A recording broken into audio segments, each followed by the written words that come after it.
Configuring quotation reminder. इस video में हम डिस्कस करेंगे कि आप कोटेशन रिमाइंडर के लिए किस तरह से टेम्पलेट या फॉर्मेट क्रिएट कर सकते हैं। बेसिकली आपने एक सेल्स कोटेशन एंटर करी एंड उसके बाद आप चाहते हैं कि कस्टमर को रिमाइंडर सेंड करना। वो रिमाइंडर आप उस कोटेशन के एंटर होने के कुछ दिन बाद भी सेंड कर सकते हैं, यानी कि ये भी प्रोविजन है कि कब से रिमाइंडर सेंड करना है, तो वो रिमाइंडर आप कस्टमर को सेंड कर सकते हैं। बेसिकली एक फॉलो अप प्लान है एंड जिसमें आप बता सकते हैं कि डेली एक रिमाइंडर सेट करना है, ऑल्टरनेट डेज पे या किसी पर्टिकुलर वीक डे पे, एंड किस टाइम पे जो है वो कस्टमर को रिमाइंडर जाएगा।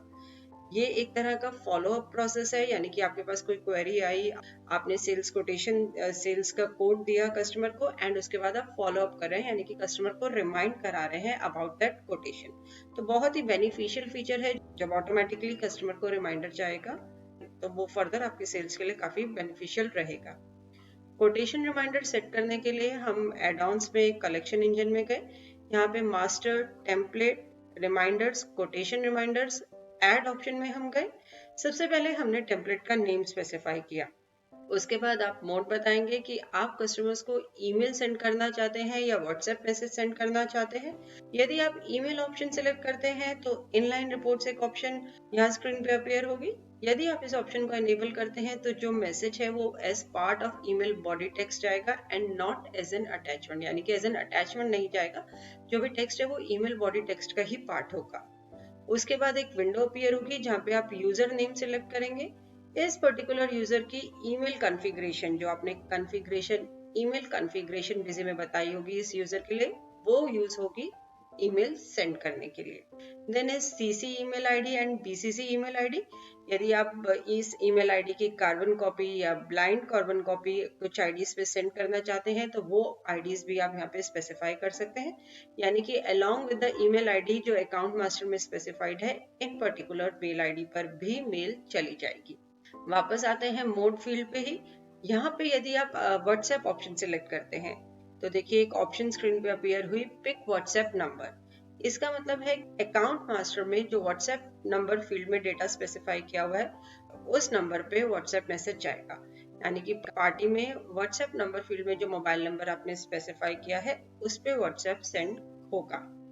यहाँ पे भी एक सीसी बटन प्रोवाइड किया गया है। इस बटन को यूज करके आप फॉर्मेट बताएंगे जो आपको यूज करना है व्हाट्सएप मैसेज सेंड करने के लिए, यानी कि ये पर्टिकुलर टेम्पलेट या फॉर्मेट व्हाट्सएप का आप हमें यूज करना है व्हाट्सएप सेंड करने के लिए।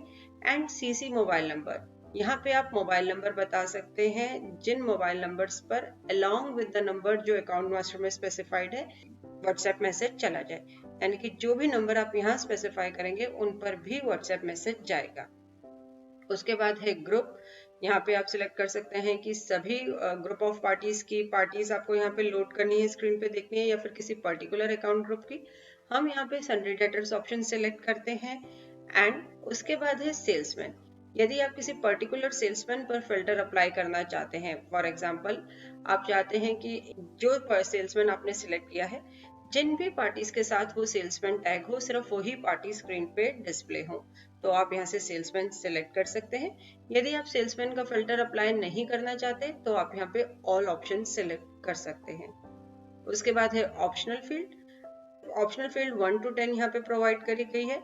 यहाँ पे आप ऑप्शनल फील्ड सिलेक्ट कर सकते हैं जिसकी के बेसिस पे आप डेटा फिल्टर करना चाहते हैं एंड ऑप्शनल फील्ड डेटा में आप वो डेटा बता देंगे, यानी कि ऑप्शनल फील्ड डेटा में आपने जो भी डेटा बताया होगा, और यहाँ पे जैसे हमने ऑप्शनल फील्ड 1 सिलेक्ट करी है तो जिन भी पार्टीज के ऑप्शनल फील्ड 1 में ये पर्टिकुलर डेटा स्पेसिफाइड होगा सिर्फ वही पार्टी स्क्रीन पे यहाँ शो होगी। अभी हम इसे ब्लैंक छोड़ रहे हैं। लोड बटन प्रेस करेंगे तो जितने भी देखिए हमारे सन्डे डेटर्स हैं वो स्क्रीन पर उनकी लिस्ट आ गई एंड यहाँ पे जिन भी पार्टीज को आप रिमाइंडर सेंड करना चाहते हैं उन्हें सिलेक्ट कर सकते हैं। नेक्स्ट इज फ्रीक्वेंसी, जिसमें कि आप सिलेक्ट कर सकते हैं कि आपको मैसेज ऑल्टरनेट डेज पे भेजना है, डेली भेजना है, वीकडेज पे, मंथ एंड मंथ डेज, यानी कि कब जो है रिमाइंडर मैसेज पार्टी को जाएगा।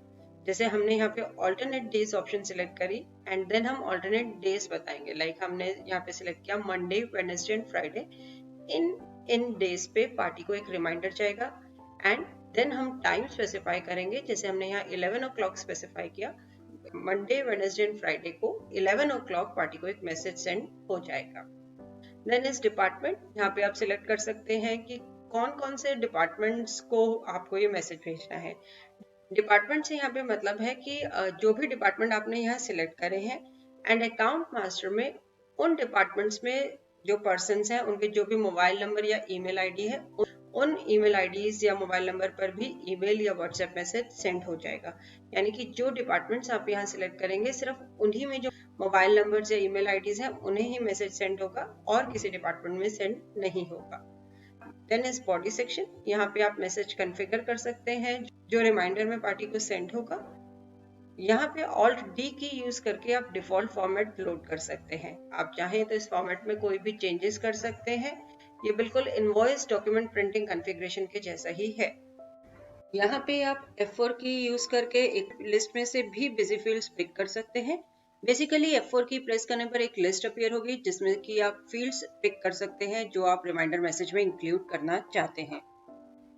Then is send quote reminder after, कि जो कोटेशन का रिमाइंडर है वो कितने डेज के बाद सेंड करना है। फॉर एग्जाम्पल, आपने सेल्स कोटेशन 10th जुलाई को एंटर किया है और यहाँ पे आपने 2 डेज एंटर किया है, तो 12th जुलाई के बाद जो है पार्टी को रिमाइंडर जाना शुरू होगा, उससे पहले नहीं जाएगा। Then is show word field, यहाँ पे आप कोई भी स्ट्रिंग स्पेसिफाई कर सकते हैं जो लिस्ट ऑफ पार्टीज में आप सर्च करना चाहते हैं। ये बहुत ही यूजफुल है यदि आपके बहुत ही लार्ज नंबर ऑफ पार्टीज है, तो यहाँ जो भी आप टेक्स्ट स्पेसिफाई करेंगे, सर्च बटन क्लिक करेंगे तो पार्टीज में जिन भी पार्टीज में वो टेक्स्ट आ रहा होगा, वो स्ट्रिंग आ रही होगी, वो हाईलाइट हो जाएंगी, आप इजीली उनको सिलेक्ट कर सकते हैं। तो ये है पूरा प्रोसेस कोटेशन रिमाइंडर का टेम्पलेट क्रिएट करने का। एक बार आपने ये टेम्पलेट क्रिएट कर लिया, उसके बाद ऑटोमेटिकली जब भी सेल्स कोटेशन एंटर होगा उसके लिए रिमाइंडर जाना शुरू हो जाएगा। एंड रिमाइंडर कब जाएगा? आफ्टर जो भी डेज आपने यहाँ पे स्पेसिफाई करे होंगे। वन टाइम कॉन्फ़िगरेशन है, उसके बाद आपको कुछ नहीं करना। कलेक्शन इंजन ऑटोमेटिकली आपकी पार्टीज को रिमाइंडर सेंड करेगा। होप इस वीडियो को देखने के बाद आप इजीली कोटेशन रिमाइंडर का टेम्पलेट क्रिएट कर पाएंगे एंड पार्टीज को कोटेशन रिमाइंडर सेंड कर पाएंगे। हमारे और वीडियोस के लिए हमारे YouTube चैनल पर सब्सक्राइब करें।